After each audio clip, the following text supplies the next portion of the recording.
Welcome Leo to your in-depth monthly forecast for November 2024 for the Ascendant, the Sun or the Moon.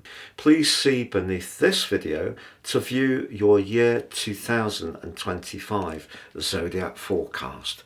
You can also order your personal forecast for next year now, get the rest of this year free, and also your life roadmap report and 30% off. Please see below for that too. On the screen now, I'm showing your event chart right at the start of the month. As ever, we need to be mindful of your ruler, the Sun. The Moon's very close to the Sun.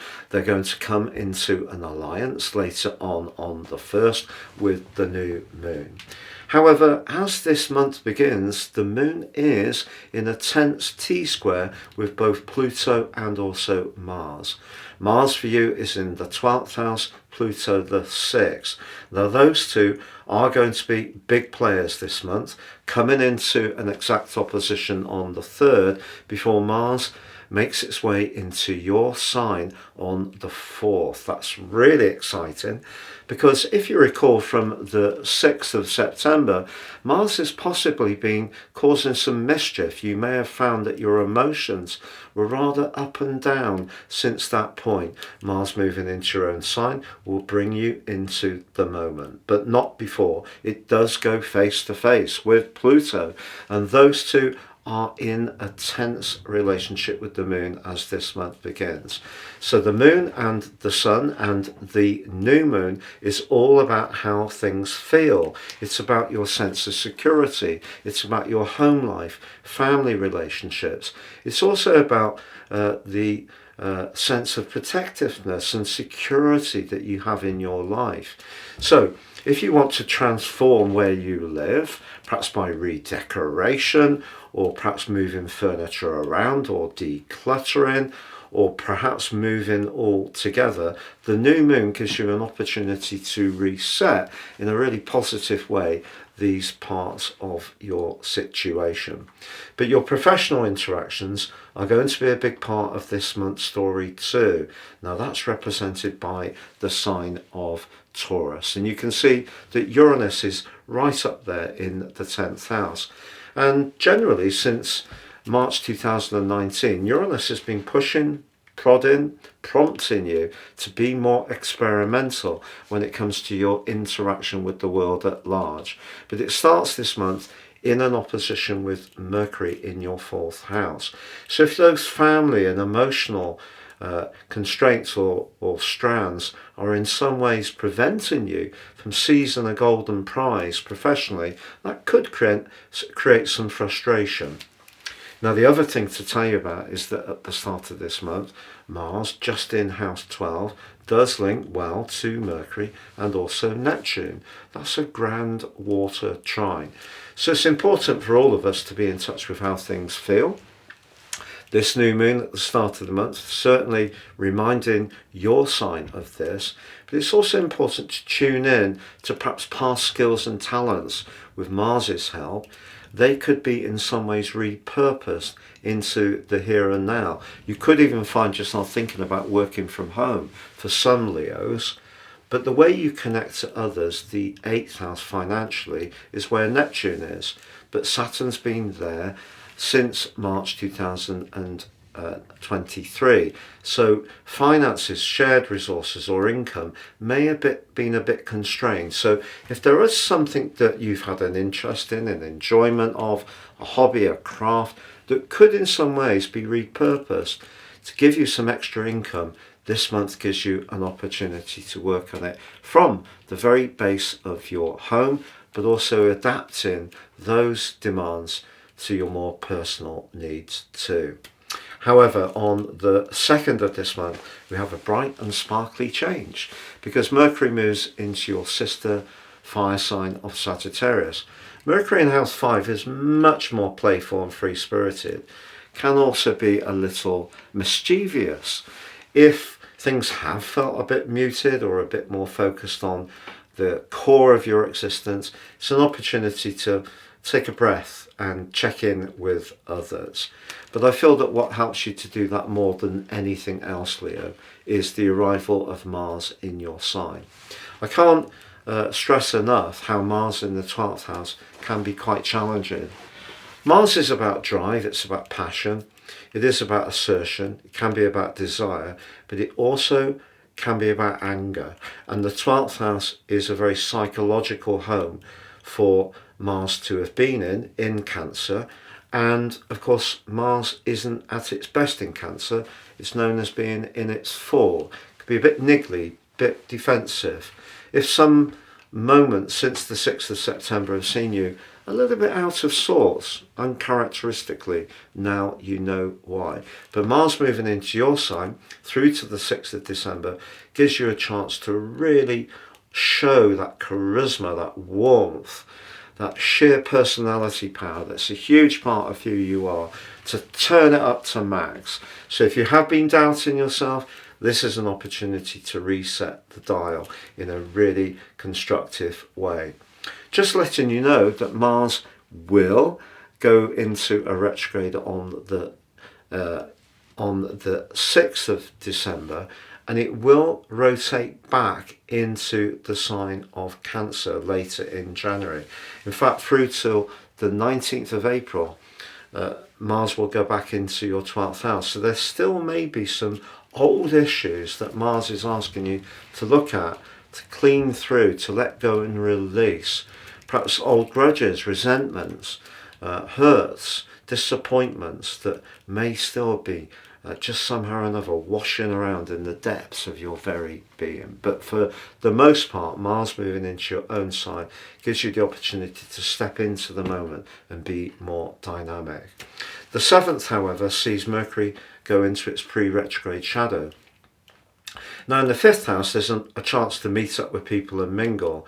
There could be some cross wires.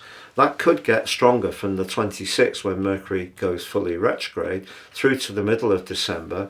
And then it won't be until the 3rd of January next year that it straightens itself out and emerges from the retrograde. So what I would say to you is that when it comes to social opportunities, just be aware that things could be a little fluid. But on the 11th, we have Venus making its way into Capricorn. Capricorn is a very practical sign, ruled by Saturn. It's an earth sign, of course. Can be quite ambitious. Can be very much to do with work. If you are a creative and you've got a job that you're really invested in, you can be very productive with this transition, so that's good. 15th sees Saturn go direct.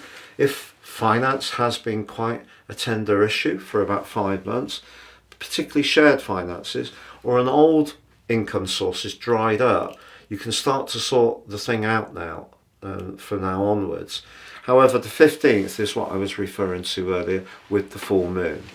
So this is in your 10th house, which is your connection to the world. But when the moon's in the 10th house, it's very much more difficult to disguise how we feel.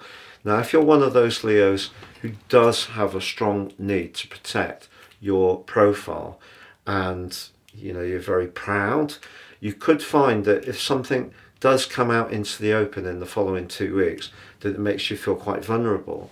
But in the more dramatic way, what the full moon conjunct Uranus can do, and the sun's opposition to Uranus in week 3 of this month, is see you trying to find the balance between something you want to do that liberates you to do something more daring, with making sure that you're looking after the roots of your life, particularly if you're someone who's very much the caregiver at the core of your existence. But the 19th sees Pluto return to your 7th house. Think of 11 weeks from the end of March in 23. Think of since 21 January this year to 2nd September. Relationships became much more important to you, but also how you meet people, how you meet the world. The 7th house in traditional astrology is open enemies. I don't mean that in a sinister way, that's just the way the texts were written. But those are the people that we need to compete with. It can be the people we need to be combative with. It can be competitors. It can be the public. It's just having the confidence to interact. It can be about relationships. But the 21st sees the Sun move into your sister fire sign of Sagittarius, but link back to Pluto. If there is someone on your horizon that you really like and you have a date around that time, it could, even if someone close to you is not particularly approving, it could really be quite the connection. But with Mercury going fully retrograde on the 26th for 19 days, yeah, there can be some changes of plan for sure.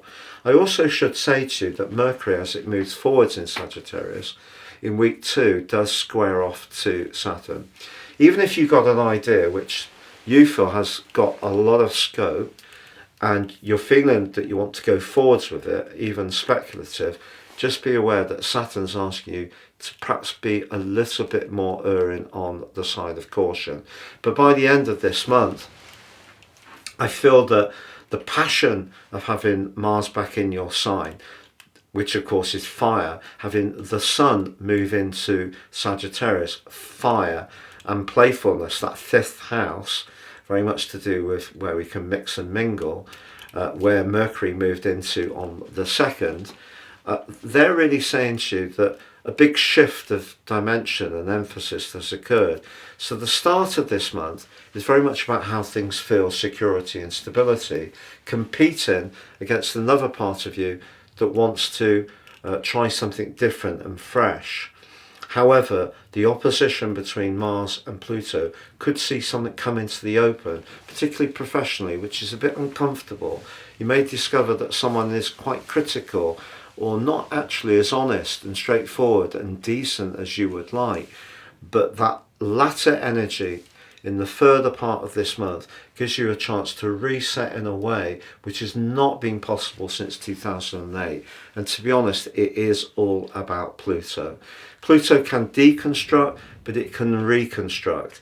Yes, it can be about power, but it can also be about positive power. And it's asking you to step forwards along with Pluto linking back to Mars in your sign, to step forwards with greater confidence into the future that you deserve to have. Because I feel since 2008 you have made a lot of sacrifices, a lot of energies being put into supporting and helping other people. It's your chance now to start to enjoy how you feel and connect to others as this month draws to a close. Please join me for your year 2025 deep dive Zodiac forecast by clicking on the link beneath this video. Have a great month, Leo. Take care and goodbye.